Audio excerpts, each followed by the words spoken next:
तो गरीब बच्चे हैं उनके लिए ऐसी कोई व्यवस्था नहीं थी कि वो भी पढ़ करके समाज की मुख्य धारा में आ सके, वो भी आईएएस पीसीएस बन सके। तो सोचिए कि जन जन तक ये योजना पहुंचाने का बीड़ा इस मुख्यमंत्रित्व काल में हमारे मुख्यमंत्री जी ने शुरू किया। कर रहे हो आप इसमें? यूपीएससी की प्रिपरेशन सही चल रही है? क्वेरी वगैरह ज्यादा ऐसी जो सॉल्व ना होती हो? सर सब बढ़िया है सर, फ्री में मिल रहा है, ये बहुत बड़ी बात है। नहीं, फ्री में मिल रहा है लेकिन फ्री में भी सही मिलना चाहिए। बहुत बढ़िया मिल रहा है सर। किसी को यूपीएससी की तैयारी करनी है, सीटेट की तैयारी करनी है, एनडीए सीडीएस कुछ करना है तो फिर उसे फीस देने की जरूरत नहीं है। अगर वो सक्षम है, नहीं दे पा रहा है तो वो अपनी तैयारी पूरी कर सकता है। पड़ता है सर? नहीं सर, पूछने की जरूरत नहीं पड़ती सर, अपनी तरफ से सभी बता देते हैं। पहले ये 18 मंडलों में ही शुरू की गई, लेकिन आज यह योजना पूरे प्रत्येक जिले में मीन्स उत्तर प्रदेश के प्रत्येक जिले में संचालित है। ठीक पढ़ा रहे हैं सर, बहुत ज्यादा अच्छा। अभी हम बरेली के बरेली कॉलेज में आए हैं और सरकार की एक ऐसी योजना दिखाने का प्रयास करेंगे जो योजना सराहनीय है और सारे लोगों को इस योजना की सराहना करनी चाहिए, क्योंकि हम दोनों पहलू दिखाते हैं। अगर कहीं गलत है वो भी दिखाएंगे आपको, और अगर कोई काम सरकार या फिर सरकार के अधिकारी अच्छा काम करते हैं हम उसकी सराहना भी करते हैं। एक अभ्युदय योजना उत्तर प्रदेश सरकार ने चलाई है 2019 से। इस योजना के तहत ऐसे विद्यार्थी जो सिविल सर्विसेज की तैयारी करना चाहते हैं, एनडीए की तैयारी करना चाहते हैं, सीडीएस की तैयारी करना चाहते हैं, नीट या जेई की तैयारी करना चाहते हैं, उनको निःशुल्क कोचिंग कराई जाती है। इसमें कोई भी पैसा विद्यार्थी से नहीं लिया जाता है।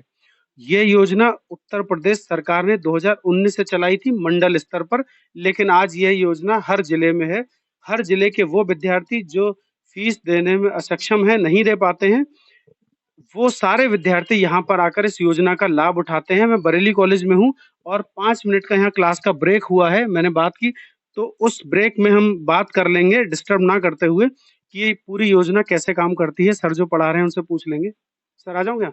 सर ये जो अभ्युदय योजना चल रही है, ये योजना क्या है सर, इसके बारे में बताइएगा। पहले सर अपना नाम बता दीजिए। मैं डीएन मिश्रा और ये क्या पढ़ाते हैं सर यहाँ पे?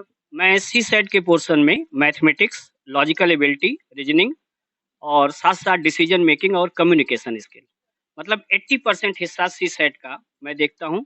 इसके अलावा जो दूसरा पोर्शन होता है एप्टीट्यूड में, वो होता है जनरल हिंदी और जनरल इंग्लिश।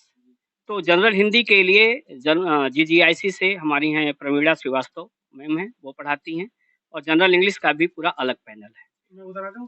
बिल्कुल आ सकते हैं। मैं ये बोर्ड पे देख रहा हूँ सर, ये अभी क्या पढ़ा रहे थे आप? ये सी सेट में मैथमेटिक्स है। मैथमेटिक्स में ये ज्योमेट्री का पोर्शन है जो बच्चों को आज पढ़ाया गया, और ज्योमेट्री चूंकि ये कठिन पोर्शन होता है, लेकिन इतना इनको हमने इंटरेस्टिंग ढंग से पढ़ाया है। और चूंकि मैं जो वैदिक मैथ्स का सहारा लेके पढ़ाता हूँ बच्चों को, तो अभी हमने जैसे बच्चों को बताया ये जितनी चीजें, आज पूरा ट्रायंगल के बारे में बताया गया, और ट्रायंगल में कितने बिंदु होते हैं, पॉलीगॉनल्स क्या होते हैं, इसको लेते हुए, क्योंकि जो सिविल सेवा है उसमें आजकल जो क्वेश्चंस हैं वह इस तरह से आ रहे हैं कि जो हमारा ये यूनिट है जिसमें ज्योमेट्री है और वॉल्यूम है, परमुटेशन, कॉम्बिनेशन और प्रोबेबिलिटी, जो आप लोगों ने इंटरमीडिएट में पढ़ा होगा, वह पोर्शन भी यहाँ पूछा जा रहा है। इसलिए बहुत सारे ऐसे बच्चे हैं जो पता लगा कि जनरल स्टडीज में तो अच्छा कर जा रहे हैं, लेकिन जो सेकंड पोर्शन है यह क्वालिफाइंग है, तो पता लगा बच्चा क्वालिफाई ही नहीं कर पा रहा है। इसलिए वह सी सेट के जो पहला पोर्शन है जनरल स्टडी, उसमें अच्छा वो करने के बाद भी फेल हो जा रहा है। सर एक चीज बताइए, आपको यहाँ मतलब भारत सरकार जो उत्तर प्रदेश सरकार है उसने नियुक्त किया है या फिर क्या प्रोसेस होता है जो टीचर यहाँ पढ़ाएंगे उनका? यहाँ पैनल बनता है, और मैं तो वर्ष 2019 में जब अभ्युदय कोचिंग की शुरुआत तत्कालीन कमिश्नर महोदय, आयुक्त महोदय ने शुरू किया था, उस समय मैं पैनलाइज हुआ था।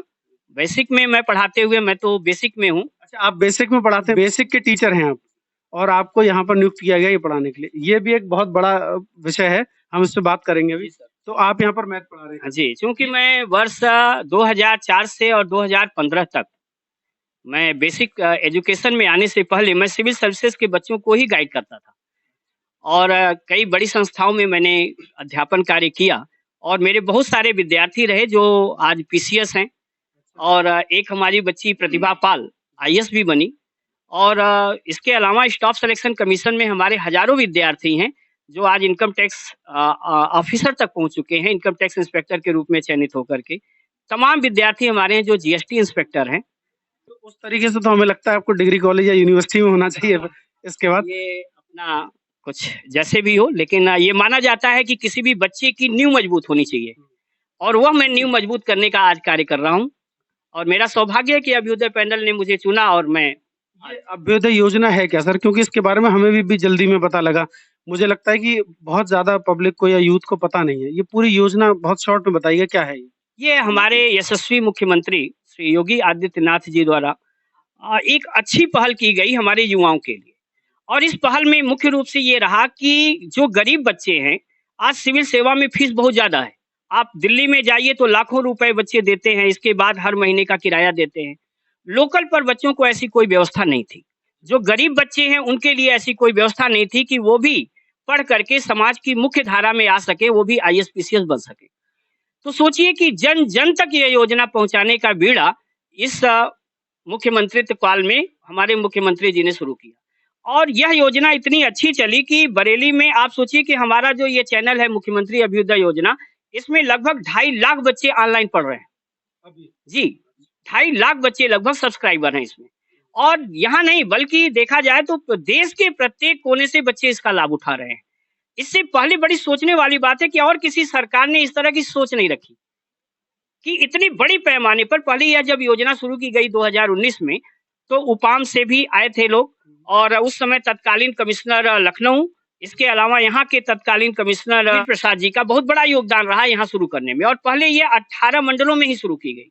लेकिन आज यह योजना पूरे प्रत्येक जिले में मीन्स उत्तर प्रदेश के प्रत्येक जिले में संचालित है। मतलब ये कि अगर किसी को यूपीएससी की तैयारी करनी है, सीटेट की तैयारी करनी है, एनडीए, सीडीएस कुछ करना है तो फिर उसे फीस देने की ज़रूरत नहीं है। अगर वो सक्षम है, नहीं दे पा रहा है तो वो अपनी तैयारी पूरी कर सकता है, यही है? बिल्कुल। देखिए इसमें सीटेट नहीं है, अच्छा। इसमें यूपीएससी, ठीक है, जो यूनियन पब्लिक सर्विस कमीशन है सेंट्रल के लिए, स्टेट के लिए आपका यूपीपीएससी उत्तर प्रदेश लोक सेवा आयोग से जितनी वैकेंसी जा रही विशेषकर पीसीएस प्रोविंशियल सिविल सर्विसेज के लिए। इसके अलावा इसमें एनडीए की क्लासेस इसी कैंपस में चलती हैं। इनके अलावा जो है नीट और जेईई, इसको हम लोगों ने टारगेट किया है बरेली में और नीट और जेईई की क्लासेस जो है वह गवर्नमेंट इंटर कॉलेज में चलती हैं। बाकी एनडीए की और या यूपीएससी और यूपीपीएससी की क्लासेस यहाँ कंडक्ट हो रही है। तो सर ये बताइए ये रिस्पॉन्स कैसा आ रहा है? ये जो बच्चे पढ़ने आते हैं, कभी ऐसा होता है कि हम बिना पैसे देके फ्री में पढ़ रहे हैं तो बच्चों में वो सिंसियरिटी नहीं आती, सीरियस नहीं होते हैं उसको लेके। इस समय ऐसा क्या लग रहा है कि नहीं, अधिकतर ये होता है कि लाखों रुपए फीस देके हम यूपीएससी की तैयारी करेंगे तो पेरेंट्स भी सीरियस होते हैं, बच्चे भी सीरियस होते हैं। यहाँ पे कोई पैसा तो देना नहीं पड़ रहा है, तो बच्चे सीरियस हैं या फिर ऐसे ही चल रहा है? नहीं, बच्चे यहाँ पूरी तरह से सीरियस है और बच्चे तो इतने सीरियस हैं कि बीच में 3 क्लास मेरी नहीं लगी थी तो ये बच्चे पूरे उस पे आ गए कि नहीं मुझे मिश्रा सर की क्लास चाहिए और फिर वापस मैं आया और यहाँ पढ़ाने लगा। तो अगर इनके अंदर ऐसा सिंसियरनेस नहीं होता तो ऐसा नहीं होता। दूसरी बात मैं आपको बताऊं कि इन्हीं में से कि देखिएगा आप रिजल्ट हम देंगे। हाँ, और ये बच्चे बाकायदे, क्योंकि जब बरेली का टॉप मोस्ट पैनल यहाँ काम कर रहा है, आप सोचिए डॉक्टर आर के उपाध्याय जी जैसे लोग यहाँ हिस्ट्री पढ़ा रहे हैं, इसके अलावा डॉक्टर के बी त्रिपाठी जी जैसे लोग इंडियन पॉलिटी पढ़ा रहे हैं, ऐसे ही Indian economy, science and technology पिछली बार राज सर पढ़ाए थे और खुद बरेली कॉलेज के कुछ ऐसे प्रोफेसर हैं जो इसमें ज्योग्राफी की क्लास ले रहे हैं। तो बहुत जबरदस्त पैनल है और हमें पूरी उम्मीद है कि हम रिजल्ट देंगे और इस बार प्री में जरूर अभ्युदय पैनल से यहाँ से जो बच्चे हैं वो रिजल्ट देंगे। तो हम कुछ अब बच्चों से भी पूछ लेते हैं कि कैसी तैयारी चल रही है। अभी किस चीज की तैयारी चल रही है? ये हमारा जो फ्राइडे का क्लास होता है यह सी सेट, मतलब यूपीएससी में ही हमने बताया जो प्री होता है। प्री में 2 पेपर होते हैं, पहला पेपर जनरल स्टडी का होता है और दूसरा पेपर जो होता है वो एप्टीट्यूड टेस्ट का होता है। मैंने आपको बताया कि अगर एप्टीट्यूड में क्वालिफाई नहीं करते हैं तो बच्चे जनरल स्टडी का उनका पेपर काउंट नहीं होगा और तब वो मेरिट में नहीं आ पाते हैं। तो ये जो सी सेट है sir, civil services aptitude test, ठीक है, ये उसका क्लास चल रहा है। मैथ की क्लास चल रही है, हम पूछ लेते हैं बच्चों की तैयारी कैसी चल रही है। ये आप लोग सारे लोग बरेली से होंगे? क्या नाम है आपका? किसकी तैयारी चल रही है? Civil service exam UPSC. कब से आ रहे हो आप यहाँ? मैं तो सर क्या आते जिस टाइम से रजिस्ट्रेशन हुआ 23 मार्च को ओपन हुई थी कोचिंग, तभी से आ रहे हैं। 23 मार्च 2022 जी। कोचिंग तो ये 2019 से स्टार्ट हुई। कोचिंग तो 2019 से ये वाला जो बैच स्टार्ट हुआ। ये बरेली से ही हो आप? बिलोंग करता हूँ। आप भी बरेली से? नहीं सर, मैं आंवला से। क्या नाम है? इस्लामुद्दीन। सर ये लोग 40 किलोमीटर दूर है आंवला यहाँ से, है? डेली आते हो? नहीं, रूम ले रखा है यहाँ पर। यहाँ पर रूम ले रहे हैं। कैसी तैयारी चल रही है? अच्छी चल रही है सर, बहुत बढ़िया चल रही है। वैसे क्वालिफिकेशन क्या कर रखा है? मैंने एमए कर रखा है इकोनॉमिक्स से। बरेली कॉलेज से ही। क्या नाम है आपका? अनुपम अरोरा। क्या कर रहे हो आप इसमें? यूपीएससी की प्रिपरेशन। सही चल रही है? कोई क्वेरी वगैरह ज़्यादा ऐसी जो सॉल्व ना होती हो? सर सब बढ़िया है सर, फ्री में मिल रहा है, ये बहुत बड़ी बात है। नहीं, फ्री में मिल रहा है लेकिन फ्री में भी सही मिलना चाहिए। बहुत बढ़िया मिल रहा है सर, सोचा भी नहीं था उस हिसाब से मिल रहा है। क्योंकि कुछ टीचर ये कहते हैं कि हम बच्चों के लिए कुछ क्वेरी छोड़ते ही नहीं है। तो मुझे लग रहा है शायद ऐसा सीन तो नहीं चल रहा है कि आप लोग की क्वेरी छोड़ी ना हो बच्चों को पूछने के लिए। आप लोग पूछते हैं? क्या नाम है आपका? सर मेरा नाम वंदना सिंह है। क्या कर रहे हो आप इसमें? सर यहाँ क्या सर अभी सीसेट की क्लास चल रही है तो इसमें सर ने ट्रायंगल्स बताया हमें। कब से कर रहे हो? सर 2-3 मंथ्स हो चुके हैं। ठीक पढ़ा रहे हैं? सर बहुत ज़्यादा अच्छा। क्वेरी होती है आप लोग की? क्वेरी होती है sir? Yes sir, yes sir. पूछना पड़ता है सर? नहीं सर, पूछने की ज़रूरत नहीं पड़ती सर, अपनी तरफ से सभी बता देते हैं। मतलब मिश्रा सर अच्छा पढ़ा रहे हैं। मैंने तो आपको वैसे सुना था कि लोग आपकी तारीफ करते हैं। आज मैंने खुद इन बच्चों के सामने देख लिया कि आप मतलब वाकई अच्छा पढ़ाते हैं। कल भी हम एक टीचर से बात कर रहे थे, वो भी यही कह रहे थे कि टीचर का जो दायित्व है वो ये कि क्वेरी कम से कम हो पाए, बच्चे ज्यादा से ज्यादा। सर ये 10th क्लास की मैथ्स होगी? अच्छा, क्योंकि हमने भी यहीं बरेली कॉलेज से बीएससी किया मैथ्स से, तो हमें भी समझ में आज नहीं आ रही है। वो एक टाइम होगा जबकि होगी। सर एक मैसेज और दे दीजिए आप, जो बच्चे तैयारी करना चाहते हैं और जो तैयारी कर रहे हैं दोनों, इनके पास कुछ एक बेस ऐसा चाहिए, क्योंकि ये बच्चे जो कहीं ना कहीं हैं आज के दौर में, जब हमने कभी बीएससी की थी उससे मोबाइल नहीं थे, और अब जो सारा सिस्टम है वो मोबाइल की भेंट चढ़ चुका है। मोबाइल में बच्चे इतने बिजी हैं, उसका यूज ठीक से नहीं कर पा रहे, या फिर ये लोग तैयारी ठीक से नहीं कर पा रहे। कोई एक ऐसा मैसेज, जैसे कहते हैं ना कि मेहनत के अलावा अगर एक पेड़ 4 घंटे काटना हो तो 4 घंटे में 2 घंटे उसमें धार लगानी चाहिए अपने औजार पर, 2 घंटे में पेड़ कट जाता है।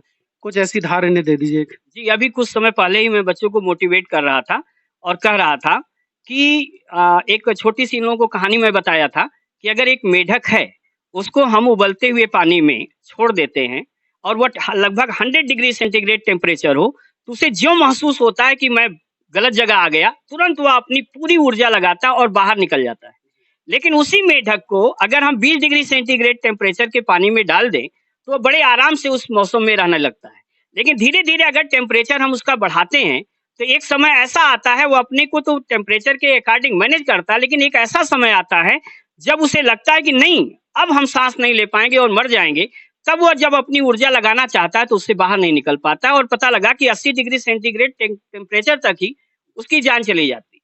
वही हालत मैं बच्चों के लिए कहता हूँ कि पूरी ऊर्जा के साथ एक बार, ज्यादा नहीं, 1 वर्ष लगा दो, रिजल्ट आपके हाथ में होगा। पूरे करंट अफेयर्स पर रोजाना आपको न्यूज़पेपर एक अच्छा देखना है। आज यूट्यूब पे भी बहुत सारे हैं, लेकिन अभ्युदय इज द बेस्ट। मैं जो कहना चाहूंगा, 1.5 घंटे का लेक्चर सर टीचर हमारे यहाँ बिना किताब देखे हुए लगातार पढ़ा रहे हैं, और ऐसे टीचर पैनल में हैं जिनके तमाम स्टूडेंट्स आईएएस और पीसीएस ऑलरेडी बन चुके हैं। ऐसी महती योजना को और इतने अच्छे पैनल्स कहीं और नहीं है। भले ही दूसरी जगह सुविधाएं डिजिटल बोर्ड लग चुकी हूँ, लेकिन पूरे प्रदेश में यह मैं दावे के साथ कह सकता हूं कि बरेली जैसा पैनल अभी तक कहीं नहीं है। बस बच्चों को है कि जितनी वीडियोज हम लोग दे रहे हैं, जितना हम पढ़ा रहे हैं, केवल उसका रिवीजन करें, एनसीईआरटी को बेस माने और कुछ किताबों को और ले लें और रोजाना न्यूज़पेपर देखें। जैसे यूनिक गाइड है, यूनिक पब्लिकेशंस की जो किताबें आती हैं अच्छी हैं, पियर्सन्स की अच्छी हैं, अरिहंत के भी बहुत अच्छे आए, और 10 ईयर्स सॉल्व पेपर। सर एक चीज और, क्योंकि आप जब इनको मोटिवेट भी कर रहे हैं तो कहीं ना कहीं बहुत गहराई से आपने रिसर्च की होगी इनकी मानसिकता पे भी, साइकोलॉजी पे भी। सिस्टम में कई अधिकारी, अधिकतम अधिकारी जो है वो कहीं ना कहीं भ्रष्टाचार में संलिप्त पाए जाते हैं। बड़े बड़े अधिकारी यही बच्चे होते हैं जो कल आईएएस आईपीएस बनते हैं। इनमें से अभी हम इनसे पूछेंगे तो सारे बच्चे बताएंगे हम ईमानदार अधिकारी बन जाएंगे, ईमानदारी से काम करेंगे। लेकिन कहीं कोई शिक्षा में ऐसी बुनियादी चूक कहीं हो रही है जिस वजह से जब वो कुर्सी मिल जाती है, उस कुर्सी के बाद वो बच्चे, आज जो बच्चे हैं कल वो अधिकारी बनेंगे, वो कहीं ना कहीं सिस्टम में एक भ्रष्टाचार का एक हिस्सा बन जाते हैं। वो कहाँ पे चूक हो रही है? क्या वो घरेलू एजुकेशन है, या फिर हम कुछ और नहीं समझा पा रहे हैं बच्चों को जो वहां चले जाते हैं?